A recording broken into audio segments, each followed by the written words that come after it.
nosotros habíamos dado pláticas similares en la escuela de nuestros hijos. Y de repente empezaron a llegar ideas de qué podíamos agregar y qué más podíamos hacer. Y venos aquí. ¡Qué bendición! Bueno, ¿me acompañan a orar? 3 minutitos, no los voy a tener más. Bendito Señor, gracias Padre por la bendición que nos das de estar aquí. Sabemos que somos bienvenidos porque las personas nos reciben con mucho amor, Señor. Gracias por esta iglesia y porque yo sé que tu Espíritu está trabajando en los corazones de los congregantes aquí y estás fortaleciendo al pastor Jimmy con la obra, Señor. Fortalécelo, Señor, te lo suplicamos.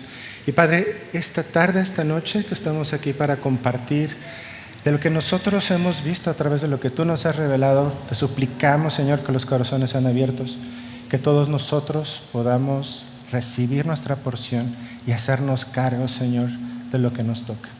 Gracias, Padre, por este tiempo. Lo ponemos en tus manos. Habla tú, Señor. Que el que habla desaparezca y sea tu Espíritu Santo, Señor. Te lo suplicamos, Señor. En el nombre de Jesús. Amén. Fíjense que había estado orando por mucho tiempo de cómo poder iniciar esta conferencia. Y la respuesta no llegó hace 2 meses, no llegó hace 1 mes. Llegó hace 3 horas. Y se los digo porque lo que vamos a escuchar a veces va a parecer mucha historia y va a parecer como que son muchas cosas alrededor. Pero Salomón en el libro de Eclesiastés dijo algo, y eso algo dice que no hay nada nuevo debajo del sol. Absolutamente todas las cosas se repiten, son reciclables. No hay nada nuevo debajo del sol. Y lo que vamos a ver ahorita, los tengo en suspenso. Un ingeniero en computación hay por ahí. Encuentro mi mouse. Lo que vamos a empezar a ver hoy es un poquito de historia. Cuando nosotros comenzamos a ver toda esta parte de redes sociales, tendremos quizá 15 años en que vemos cómo están influenciando a niños, a jóvenes, incluso a nuestro círculo cercano. Y hemos tenido una cosquillita como matrimonio en poder alertarlo, y la verdad que quizá en los últimos años hemos llegado a esto. Cuando empezamos a investigar, a analizar, nos damos cuenta que vienen corrientes de pensamiento desde hace decenas, cientos de años, que se empiezan a renovar y vuelven a tomar fuerza y otra vez. Entonces, esta tarde, en la conferencia que les voy a dar, tiene como título Toca la familia en una era digital. Pero lo que quiero traer a su mente es que estas cosas no son nuevas. El medio es lo que es novedoso, pero las ideas no son nuevas. Las ideas son cosas que se van reciclando una y otra vez. En todos los tiempos ha habido ataques. En todos los tiempos el enemigo quiere dispersar lo que hablaba el pastor Jimmy como la imagen de Dios. Y que nosotros como su iglesia, nosotros como cristianos, dejemos de hacer el papel que tenemos en esta tierra, ser sal y ser luz. Si nosotros dejamos de ser sal y ser luz en esta tierra, ¿quién lo va a hacer? No hay más. Su iglesia está puesta aquí para hacer eso. En la antigüedad, probablemente 400 años antes de Cristo, los filósofos griegos ya hablaban acerca del pensamiento subjetivo. En el pensamiento subjetivo, lo que implicaba es, bueno, si yo creo que tengo calor, que vengo en la Ciudad de México, probablemente, aunque los veo con abanicos y me siento bien porque también tienen calor, pero probablemente su nivel de soportar el calor es más alto que el mío. Pero si hablamos de frío, probablemente los que viven en Canadá, en el Polo Norte, su sensación de frío, a nuestra sensación de frío, es diferente. Entonces, el subjetivismo tiene que ver con eso. Mi percepción es diferente a la percepción de otra persona. Es válido, ¿no? Mi percepción es diferente a lo demás. Pero eso se empieza a mover acerca de la palabra única que todos debemos de tener en la mente. La verdad. Pero la verdad es la verdad. No hay una verdad subjetiva. Si yo les digo, vamos a hacer una receta para hacer galletas. Hay varias recetas para hacer galletas, ¿no? Pero si nosotros no seguimos esos pasos y en lugar de harina le ponemos cal, ¿serán galletas? No, probablemente yo tenga en la mente que estoy tratando de hacer galletas, pero no tengo ni idea que no se hacen galletas con cal. Y así el pensamiento humano comienza a tergiversar las cosas. La realidad es la realidad. y la subjetividad tiene que ver con nuestra percepción del mundo. Las dos cosas son correctas. El problema ahora es que todo se relativiza.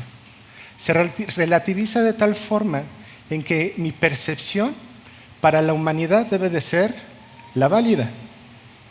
Si yo tengo calor, todos deben de tener calor.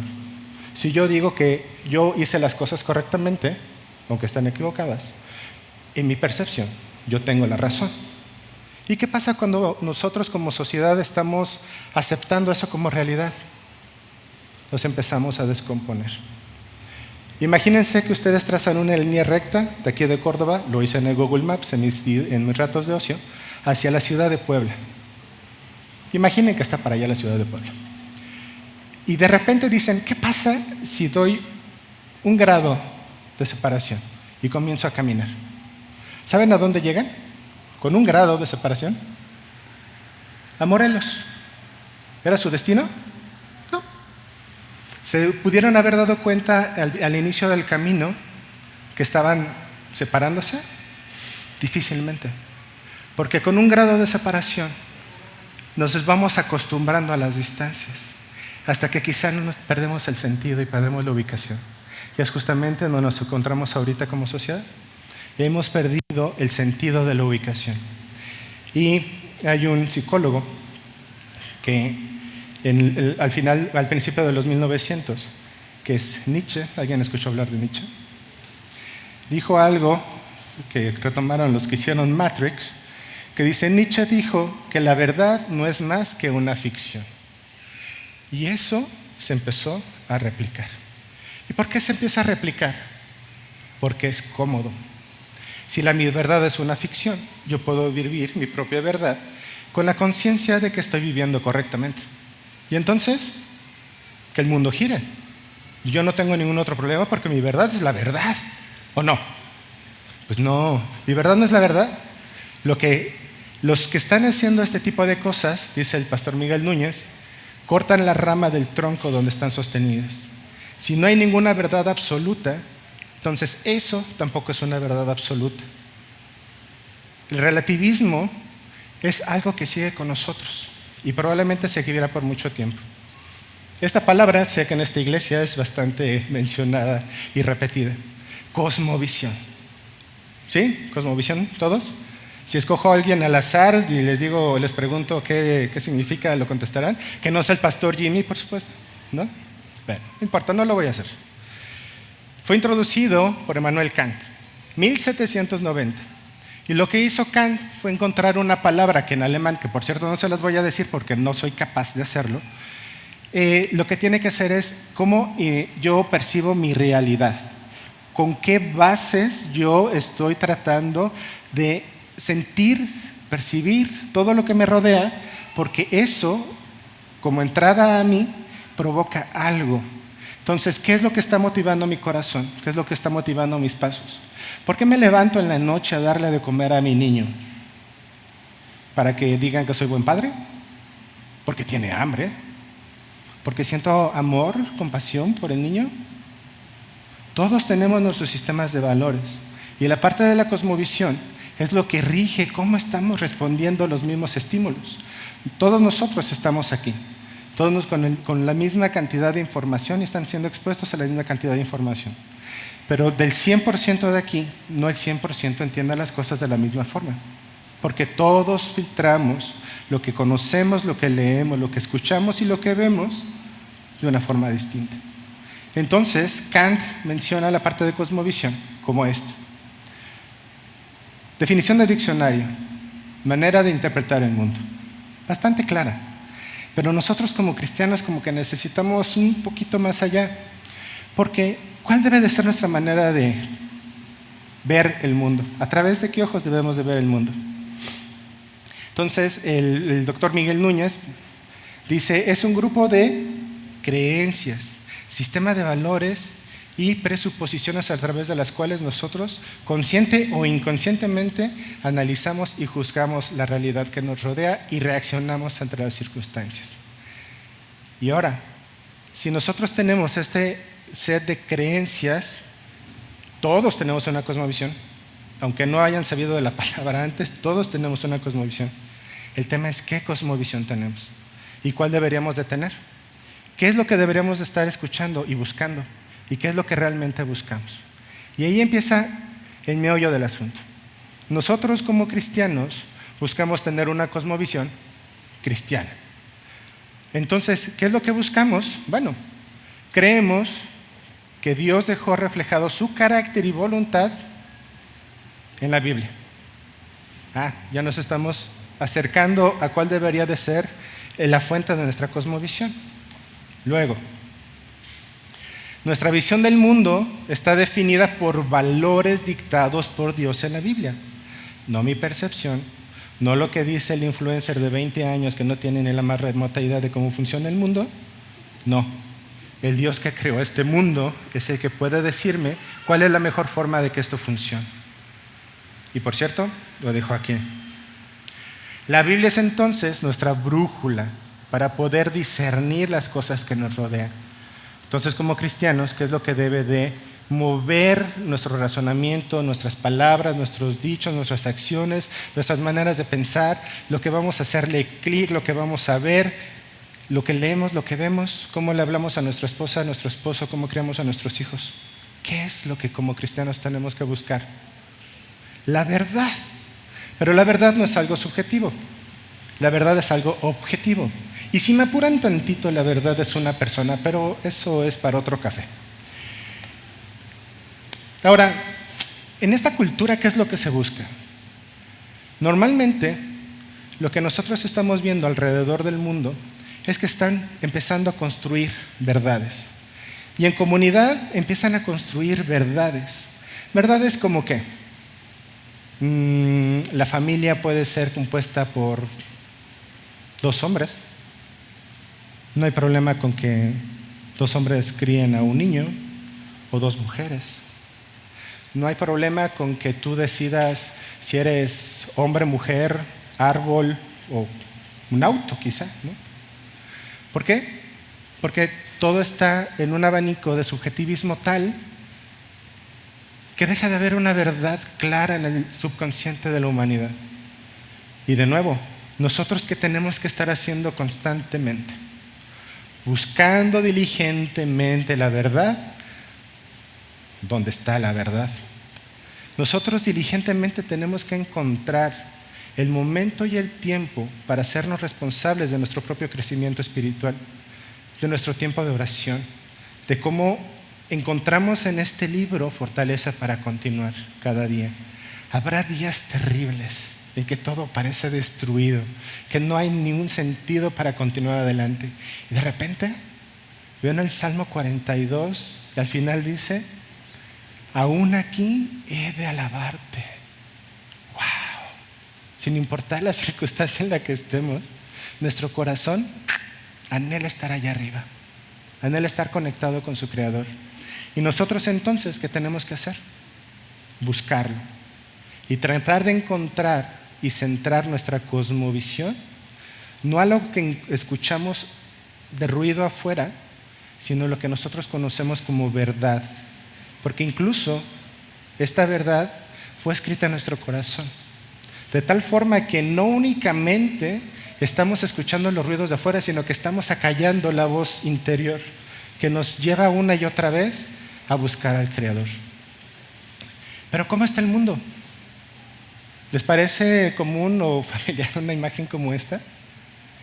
¿Cómo están los jóvenes? ¿Cuánto tiempo pasarán en las pantallas? Pasaremos en las pantallas, aunque yo no soy joven. ¿Cuánto tiempo dedicamos a las cosas que están allá afuera? ¿Qué estamos viendo? Todos estamos siendo discipulados, todos. El tema es ¿por quién y en qué? En Romanos 6, el apóstol Pablo hace mención de que si ahora nosotros, por gracia de Dios, decidimos apartarnos del pecado, que ese tiempo, nuestras manos, nuestras acciones, ahora las dediquemos a las cosas que son de Dios. Entonces, si nosotros empezamos a ver que probablemente 1 hora de nuestro tiempo, 1 hora, me estoy viendo bastante reservado, lo dedicamos a redes sociales y a hacer el scrolling sin fin hasta que mis ojos ya no dan más y me dan más ganas de dormir que de leer, Probablemente si yo quito eso y agarro una hora de lectura de la Biblia, mi cosmovisión va a empezar a cambiar. Y otras muchas cosas que vamos a ver después. Y entonces, ¿qué hacemos? Bueno, no nos adaptemos. Nosotros tenemos una herramienta que el mundo no tiene. Tenemos a una persona viviendo dentro de nosotros que nos habilita para que sea renovada nuestra mente. Que por cierto, la plasticidad mental, como nos va a explicar Brigitte, existe y es posible. Podemos regenerar nuestra mente para volver los hábitos pasados a hábitos nuevos. Pero no únicamente tenemos la bendición de poder hacer eso, sino que hay una consecuencia para poder hacer eso, sino ser transformados mediante la renovación. Vamos a ser renovados y vamos a verificar, es decir, vamos a ver tangiblemente en nuestras acciones y en nuestro proceder la voluntad de Dios, que es buena, aceptable y perfecta. Y aquí es lo que el pastor Jimmy me robó del mensaje. Si nosotros empezamos a ver cómo es atacada la familia, lo primero que tenemos que empezar a poner son las bases de qué es la familia. Y lo que tenemos que tener claro es que Dios es el autor de la familia. La familia no es un constructo social, no es que ahí dos neandertales se encontraron y dijeron, sí, no sé qué, nosotros nos vamos a juntar. No, Dios es el autor de la familia. Dios desde el inicio de la creación tenía en su mente, como cereza del pastel, poner a dos personas ahí, Adán y Eva. Y en Génesis 1:18 les da un mandamiento: multiplicaos y sojuzgar la tierra. ¿Y eso qué significa?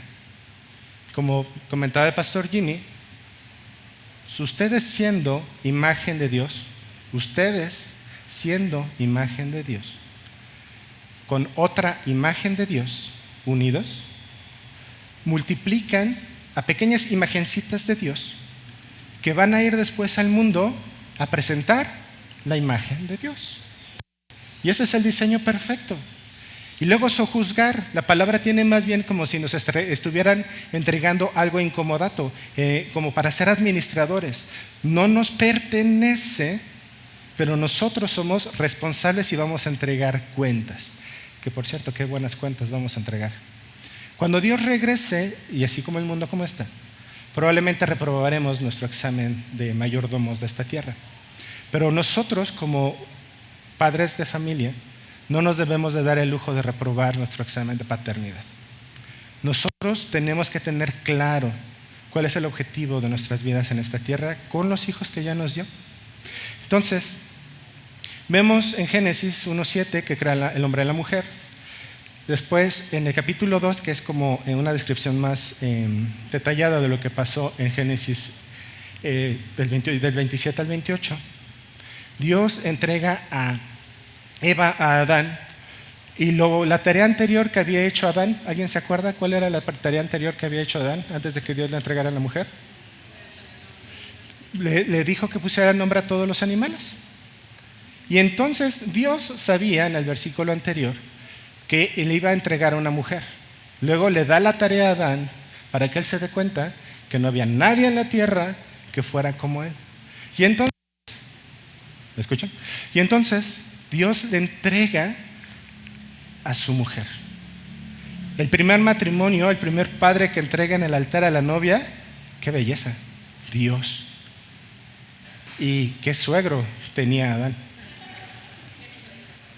Era realmente imponente, ¿no? Era muy importante tratar bien a la hija de Dios. Y sigue siendo importante tratar bien a la hija de Dios. Entonces, cuando hace esto, Dios empieza a formar la primera parte de la familia, que es el matrimonio. ¿Matrimonio entre qué? Un oso y un hombre, una vaca y un hombre y una mujer, que son iguales en sustancia, diferentes en propósito. Iguales en honra, diferentes en propósito. Todos tenemos un propósito. Y nosotros los varones nos sacamos la lotería del tigre, pero nos sacamos la lotería. Somos los responsables de la casa. Somos los responsables de cubrir a nuestras esposas, de guiarlas, de protegerlas, de amarlas, de dar la milla extra todo el tiempo. O dos. El trabajo de un varón nunca termina. Luego Dios bendice esa unión, la boda, y les dice que todo lo que había creado básicamente era para ellos. Les entrega el mundo. ¡Wow! Les da casa, les da trabajo, les da una forma de vida y está el primer matrimonio. Y les da un mandato: multiplicarse. Tengan hijos, que tengan hijos, que tengan hijos.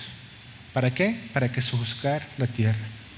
Y entonces, nuestra labor en esta tierra es ser una familia que genere familias basadas en el mismo diseño. Cualquier otra cosa que esté fuera del diseño ya hecho por Dios, ¿será correcto o incorrecto? Incorrecto. Nuestra cosmovisión así lo dicta. Si alguien llega con un pensamiento distinto, ¿con qué lo voy a filtrar? Bueno, con la palabra. ¿Y por qué entonces decimos que las familias están siendo atacadas? ¿Porque están siendo atacadas o no están siendo atacadas? ¿Ustedes se sienten así muy tranquilos de que no pasa nada allá en el mundo? Al menos, otro chisme cristiano. Nosotros tenemos a nuestros hijos en una escuela cristiana. Lo que van ahí normalmente son servidores, hijos de pastores. La verdad que es una gran bendición. Pero en todos lados se cuecen habas. En todos lados pasan cosas. En todos los lugares, perdón. Soy de la Ciudad de México, si hay un chilanguismo que se me salga, perdónenme, y luego les paso mi diccionario de chilango cordobés. Entonces, cuando nosotros pensamos en eso, el enemigo está por todos lados, de todas formas, tratando de atacar en todos los lugares. Y es así que nosotros tenemos que tener fijo en nuestra mente que la familia es creada por Dios. No hay más, por Dios. Y los ha definido en una composición perfecta en biología y en propósito. Luego les cuento otro chisme cristiano. Dios definió el origen como la unión de un hombre y una mujer, y con el propósito de multiplicarse o juzgar la tierra, teniendo a la familia como la base de toda sociedad. Claro, ¿no? Todos sabíamos esto perfectamente. ¿Y qué pasa y qué hacemos con todos los ataques que vienen acá? Y de nuevo, sí está siendo atacada. ¿Y cómo está siendo atacada? Bueno, en su formación. Dios dice, se volverán una sola carne, un vínculo indivisible, que por cierto el matrimonio es la representación en la tierra de lo que vamos a hacer después nosotros con el Señor Jesús. Un vínculo indivisible. ¿Y qué pasa ahora?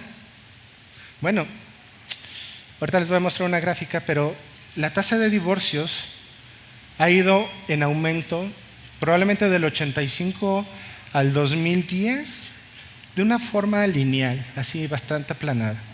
A partir del 2012 hay una rampa exponencial, que pasamos de tener 6% hasta el 33%. 33%. 3.3 de cada 10 personas, de cada 10 matrimonios. En mi tiempo, no quiero decirles cuántos años tengo, pero en mi tiempo era rarísimo que hubiera una persona divorciada a mi alrededor. Levanten la mano. ¿Quién conoce una persona divorciada ahora? Solo pasa, pensé que solo pasaba en la Ciudad de México. Entonces, la otra parte es que cada vez menos personas se casan.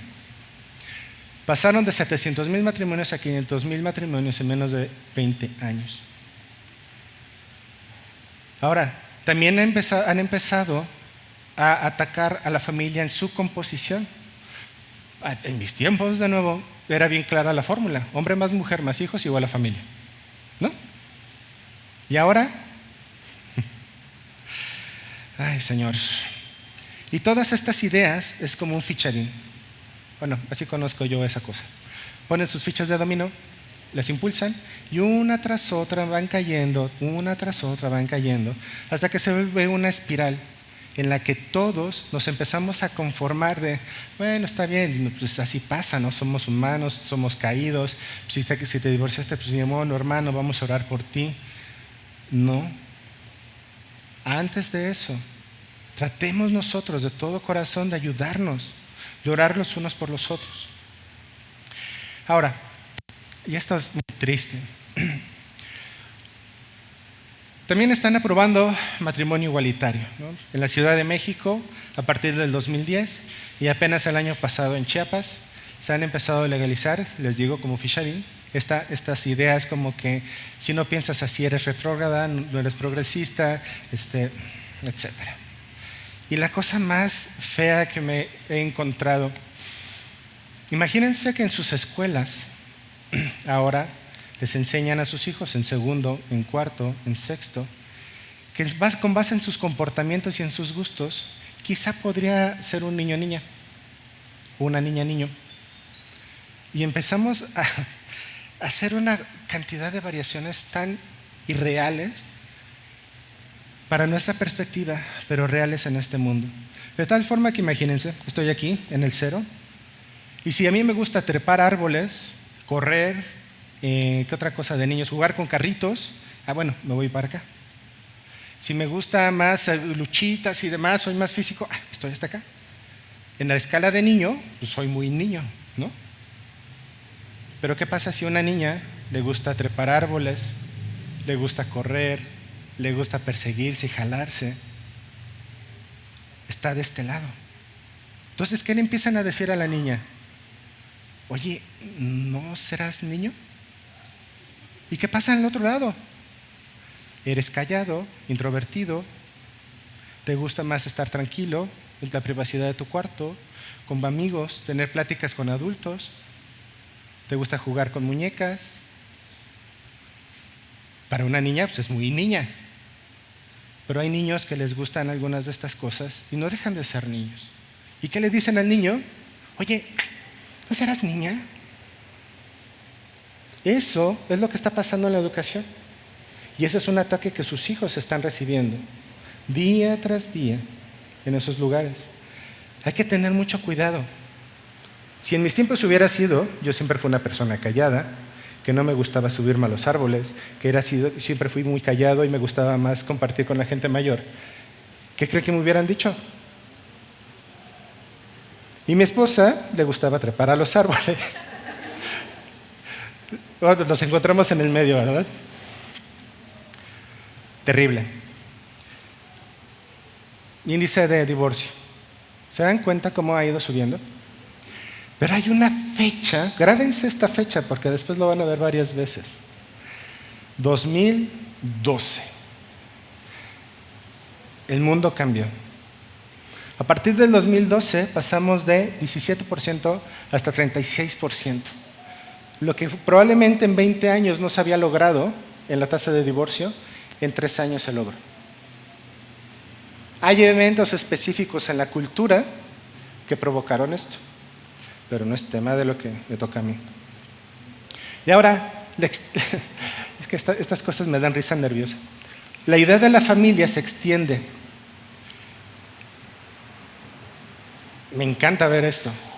Un matrimonio joven con un bebé. Ahí me encantan los bebés.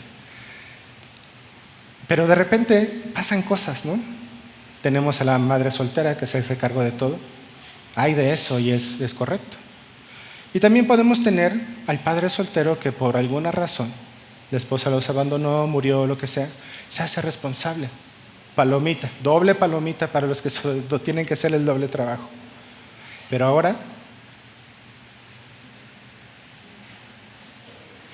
¿será posible? Decíamos que Dios había creado el vínculo perfecto en biología. ¿Cómo pueden ser dos personas del mismo sexo capaces de poder procrear, de poder sustentar? Y soy testigo con mis propios hijos que el balance perfecto es con un hombre y una mujer. Si mis hijos vivieran en el régimen militar mío, pobres de ellos, pero faltaría la parte de la gracia que tiene mi esposa. Es un balance perfecto, un hombre y una mujer en la crianza de los hijos. No nos dejemos que este mundo, que nos va a atacar ahora y en adelante con estas cosas, y nosotros seremos ahora los retrógradas, los que no comprendemos la evolución, los que no vamos y vemos más allá de lo evidente. Ahora nosotros vamos a ser los raros, los que no comprendemos por qué no aceptar estas cosas. Y quiero hacer aquí una nota al calce. Nosotros debemos amarnos a todos, incluyendo a los que piensan ser hombres que piensan ser mujeres y mujeres que piensan ser hombres. ¿Por qué? Son igual de pecadores que yo. Pero al igual que mi pecado, yo no lo puedo consentir. Y es lo mismo con esto. Podemos aceptar, podemos conversar, pero al final tenemos que confrontar. Al igual que alguien que roba, al igual a alguien que miente, tengo que confrontarlo con el pecado. Y hablo aquí, ¿no? Conmigo mismo primero. Porque si no, estaría empezando a ser parte de esta cultura. Entonces mi cosmovisión cristiana, ¿para qué sirve? Estoy haciendo o permitiendo ser moldeado por las ideas de este siglo, de este mundo. Ahora, ¿cómo es atacada la familia? Creo que de las cosas más fuertes es que lo que antes no era legal ahora lo es.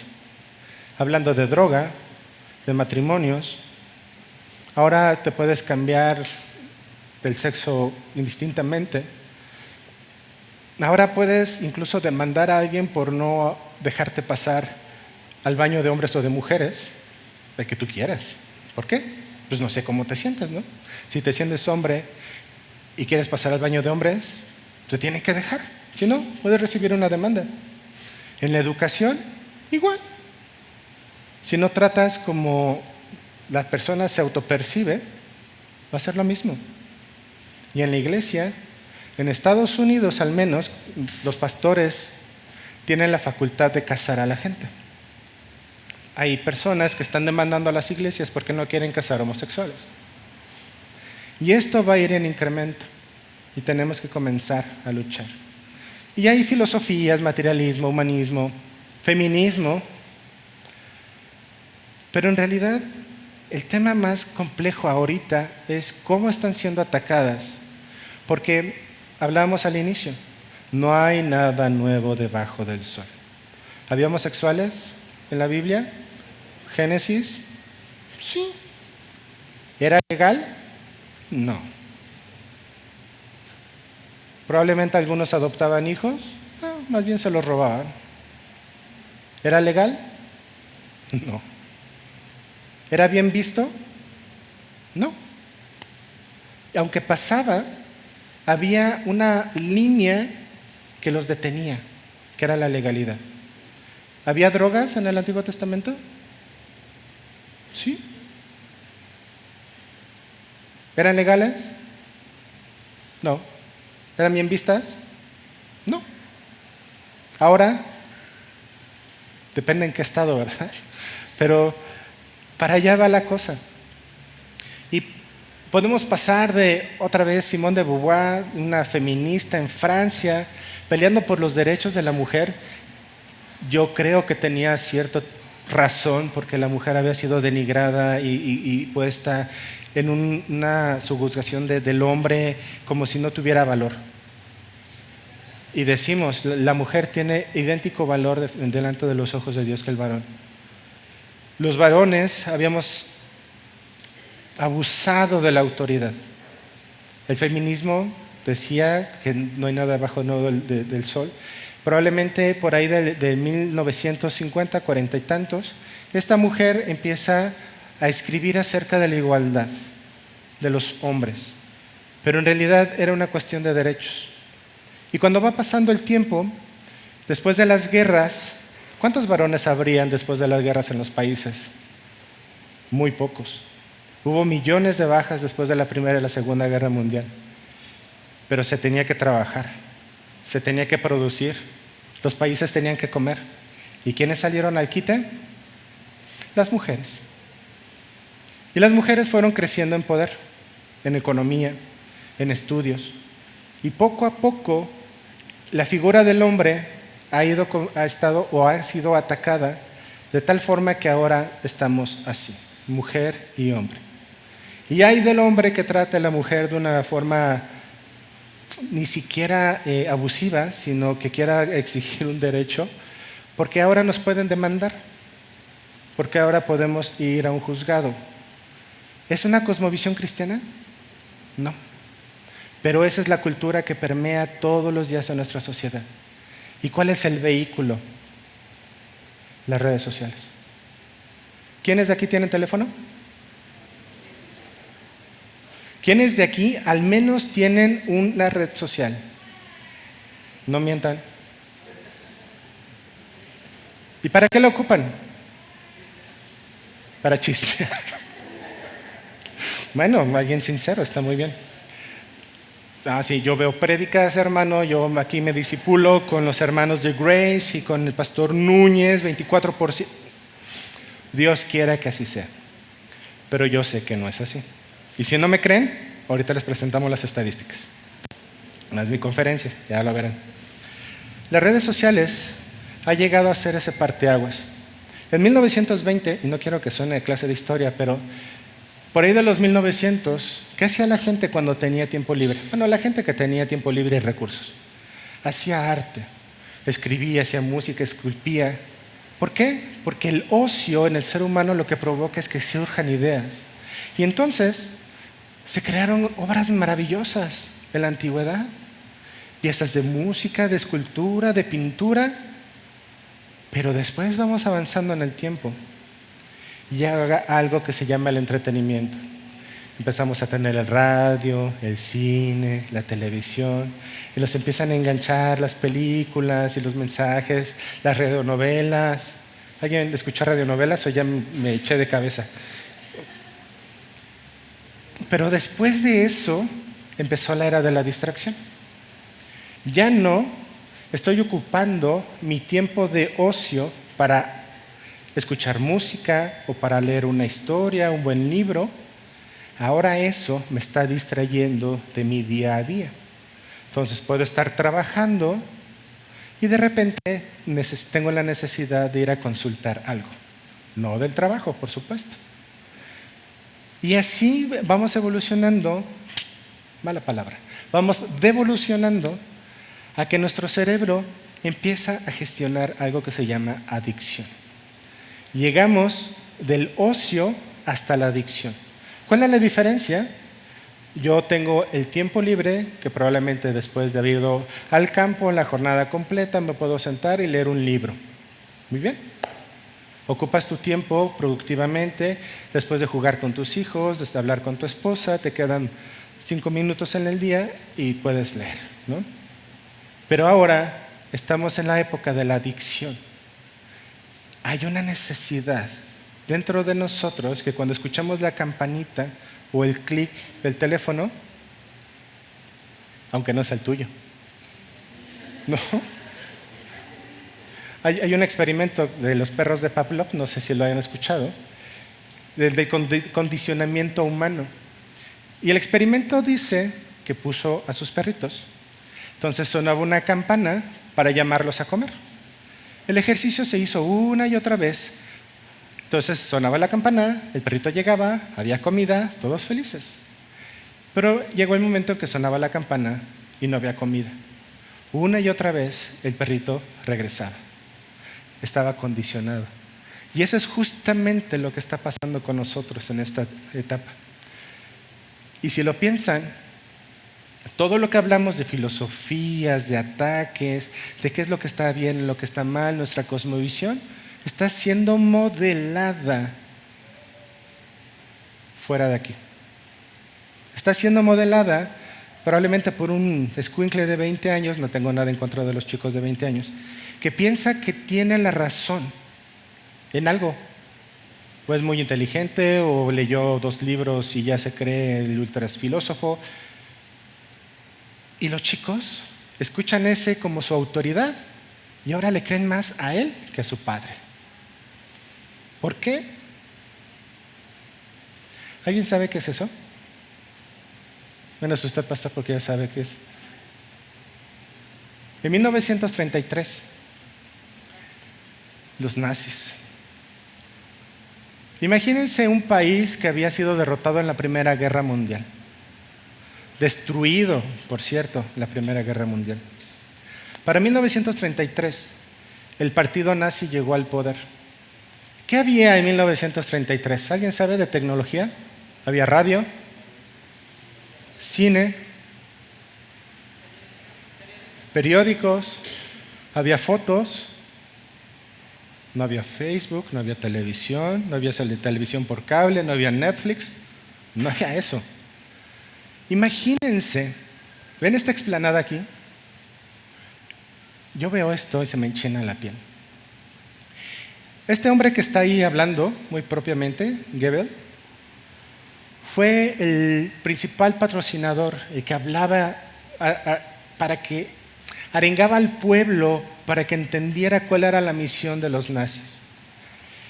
Y en ese entonces, lo que hacían es que al principio de las películas, porque había cine, a la gente acomodada que podía ir al cine, les proyectaban el mensaje nazi. ¿Por qué los nazis son quienes son? ¿Y por qué ellos en la parte se creían los escogidos? Porque eran arios, eran los que debían de gobernar el mundo. Y al igual que en nuestros tiempos, a los judíos se les empezó a decir que eran dañinos, que hacían negocios de una forma no lícita. Y entonces la gente empezó a no quererlos. Aunque probablemente al inicio eran personas que en la sociedad estaban muy amalgamados y era el de la tienda que ibas y los saludaban. Oye, don Beto, ¿cómo estás? Sí, bienvenido. Poco a poco, por la propaganda, estas personas empezaron a sacar a los nazis de sus vidas, no de las naciones, hasta el punto en que a través únicamente de radio, de los libros, del cine, de las escuelas, de los periódicos y mensajes como este al público, convencieron a una nación que ya había sido derrotada. ¿Cuánto tiempo creen que tardaron en hacer esto? 6 años. En 6 años convencieron a toda una nación de volver a pelear. Y el 1 de septiembre de 1939 volvieron a comenzar una guerra. Y más allá de la clase de historia, lo que les quiero decir es que lo que hicieron ellos fue imponer una cosmovisión a un grupo de personas que estuvieron dispuestos a dar su vida por una creencia errónea. Las cosmovisiones se van modelando y ellos no la modelaron con la Biblia, la modelaron con creencias que provenían de la cultura y el pensamiento de unas 3, 4, 5 personas en un mundo que no tenía la conectividad que tenemos ahora. ¿Qué pasa cuando llegamos a un lugar donde no hay señal de celular? Hasta genera ansiedad.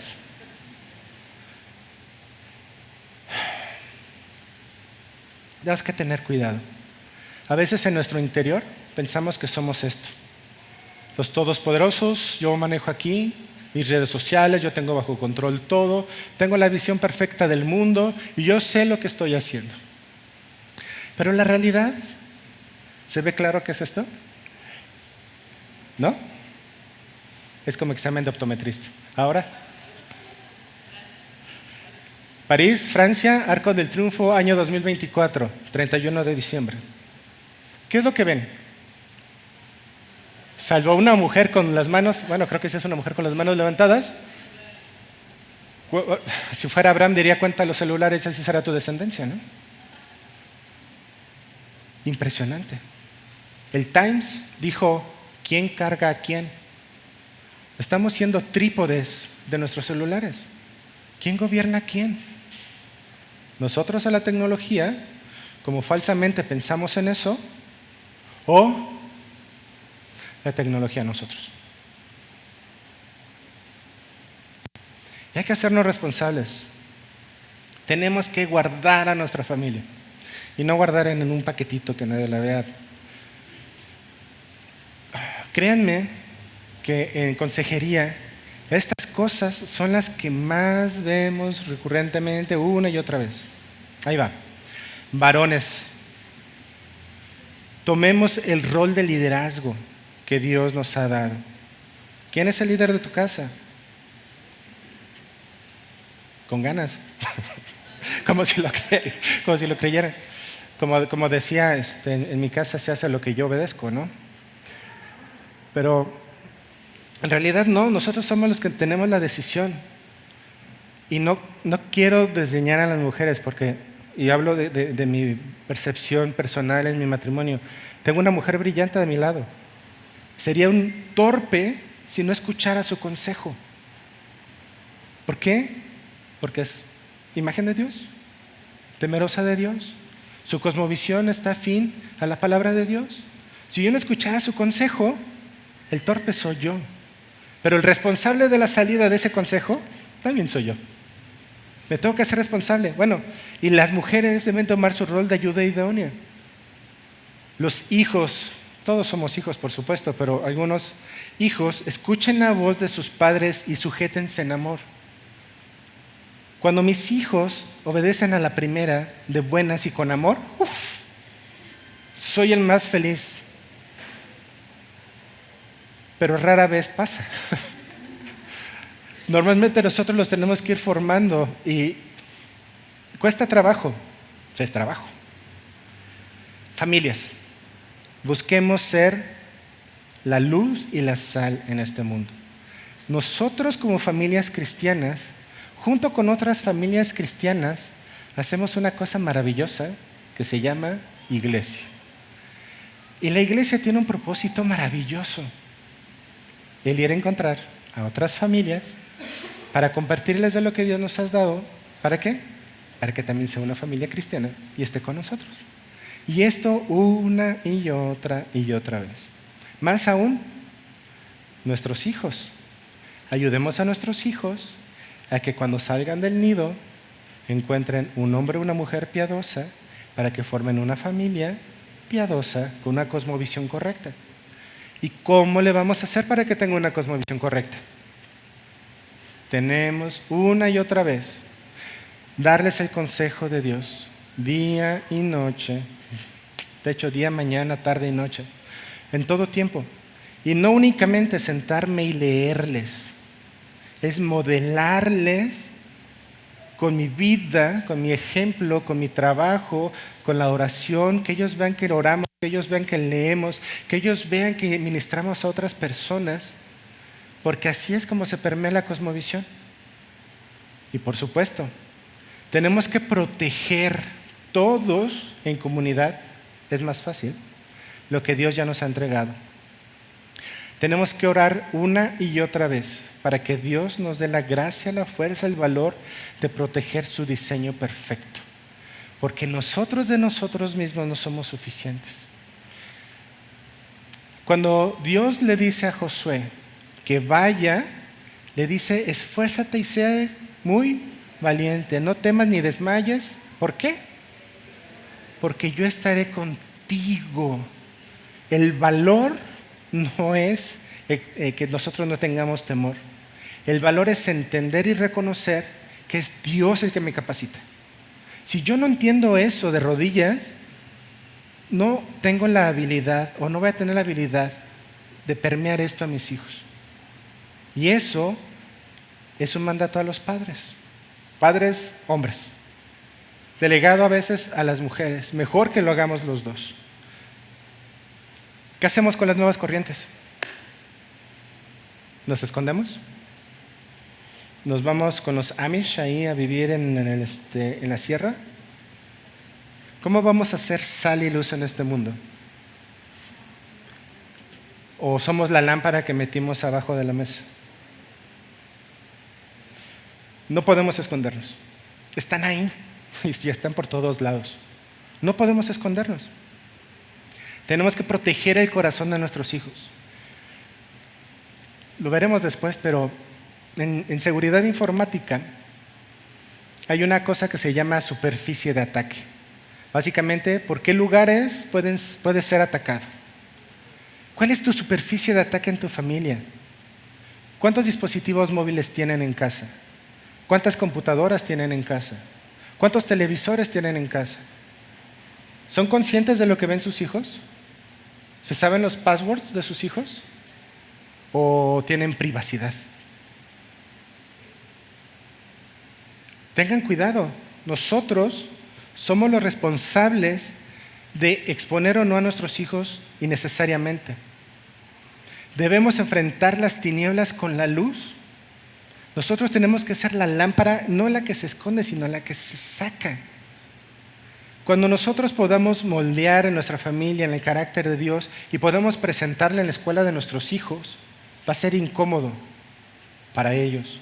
Pero tenemos que permanecer con la esperanza de que Dios haga su obra en esas personas y sean transformadas de la misma forma.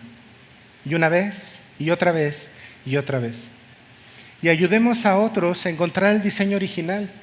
Y esto es algo que también creo que hemos fallado mucho en las iglesias, o hablo quizá por la mía. Nosotros debemos de discipular a otros. Si tú tienes un matrimonio maduro, que ya viste las buenas, las malas, las peores y las que siguen, discipula a otros jóvenes que probablemente están tambaleando y se están quebrando porque tienen un pequeño problema. Algo que probablemente con la experiencia de los años y con el Evangelio tiene una solución, no digo fácil, pero tiene una solución que requerirá trabajo. Bueno, ¿eres recién casado? Hazte responsable, busca esta pareja, busca discipularte, busca armonía y comunión con otros recién casados. ¿Con quién quieres que se junten tus hijos? ¿Con los amiguitos de la escuela? ¿O con otros hijos de Dios? Ojalá y los amigos de la escuela también fueran hijos de Dios, pero rara vez pasa. ¿Qué vamos a hacer? Bueno, aún no te casas, eres joven. O aún no te casas. Busca un grupo de hermanos que tengan la misma cosmovisión que tú para el andar de tu vida. Si tú te sales de la cobertura de la iglesia, tarde o temprano tu cosmovisión va a dejar de ser esta. ¿Y cuál va a ser? La que dicta la red social que tengas.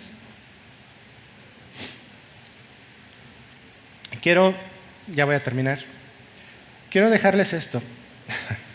Ustedes saben el concepto de Indian gift, ¿no?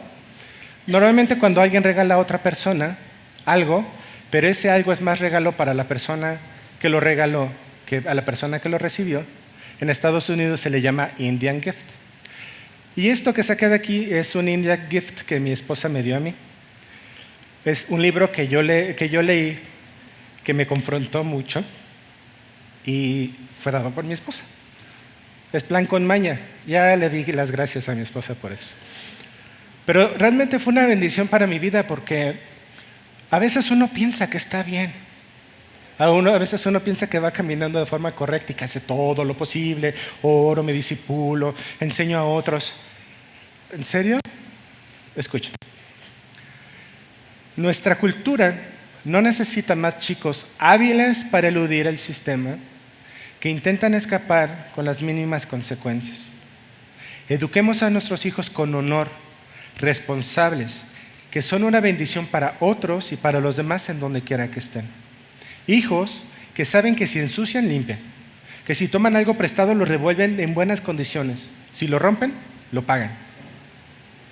Buenos líderes de familia, en los negocios, en la iglesia y en el gobierno para las siguientes generaciones. Hijos que aman y temen a Dios, andan con honor y aprendan a dejar que su luz brille de tal manera delante de los hombres que puedan ser sus buenas obras y glorificar al Padre del cielo. Si nosotros como padres somos capaces de hacer esto, la próxima generación será maravillosa. Si nosotros ayudamos a nuestros hijos a ser adultos responsables, el mundo va a ser mejor. Termino con esto. Este es nuestro tiempo de comenzar a interceder por nuestras familias. No nos quedemos atrás. Hagámonos responsables. Al final, este es un versículo bastante triste. Después de que Josué, Dios le encarga al pueblo después de la muerte de Moisés, va y conquista la tierra. Es testigo del poder de Dios una y otra vez en la conquista. Es testigo de cuando Dios quita su mano, hay pérdidas. Josué, al final de sus días, no dijo, doy gracias a Dios porque todos ustedes siguen su camino y todos ustedes van a ver su gloria. Terminó diciendo esto: Ahora pues, temer al Señor, servirle con integridad y con fidelidad. Quiten los dioses de vuestros padres que sirvieron al otro lado del río en Egipto y servir al Señor. Y si no os parece bien servir al Señor, escoged a quién habéis de servir, si a los dioses que sirvieron vuestros padres, o a los que estaban junto al río, o a los dioses de los amorreos en cuya tierra habitáis. En ese momento, Josué se dio cuenta de la situación de un pueblo que la generación anterior había visto cómo se abría el mar, cómo salían millones de litros de agua de una peña en un desierto que no tenía agua, cómo se alimentaron toda su vida de maná, cómo cuando querían carne llegaron codornices. ¿Vieron cómo cayó las murallas de Jericó? Lo vieron y se corrompieron. Y termina esto Josué diciendo: pero yo y mi casa serviremos al Señor. No importa que este mundo se esté cayendo a pedazos, nosotros tenemos que servir al Señor. Muchas gracias.